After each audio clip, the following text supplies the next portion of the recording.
Hello mga kaboys. ah, Mga kwento ni Kuya Neme.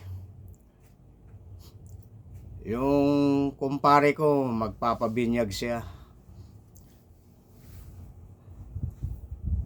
Naswertehan ng kumpare ko, triplet yung anak niya. Kaya nung magpabinyag, sabay-sabay. Maraming ninong, ninang. Yun, sa madaling salita, sa simbahan na sila. Tuwang-tuwa yung kumpare ko dahil siyempre sa wakas mabibinyagan na yung anak niya mga anak niya. Dumating na yung pare. Inanap yung tatay ng triplet. Sino ang tatay nitong triplet? Lumapit yung kumpare ko. Ako, father. Anong pangalan mo? Civic. Kasi pangalan pa lang ng kumpare ko, Civic. Ganon. Sabi nung pare, itong panganay, ito bang nauna? Tinuro yung siya.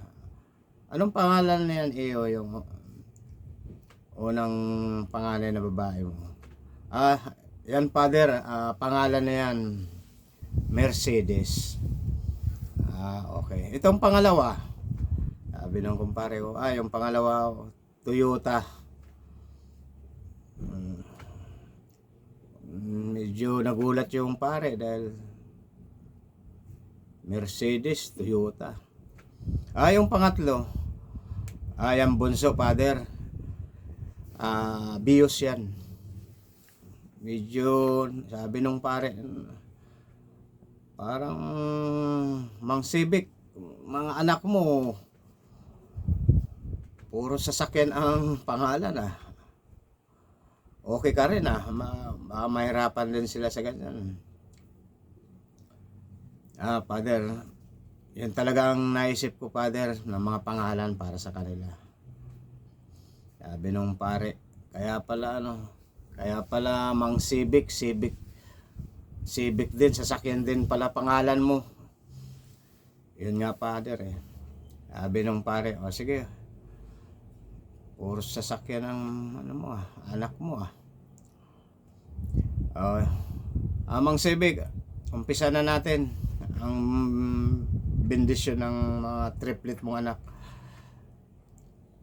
Tinanong nung pare yung si Mang Civic, Mang Civic, ano bang gusto mong ibendisyon dito sa mga anak mo?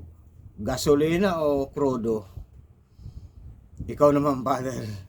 Sabi nung kumpare ko, ikaw naman father, binibiro mo naman ako. Mga sasakyan yung mga pinangalan mo, bendisyonan din natin na kung anong gusto mo.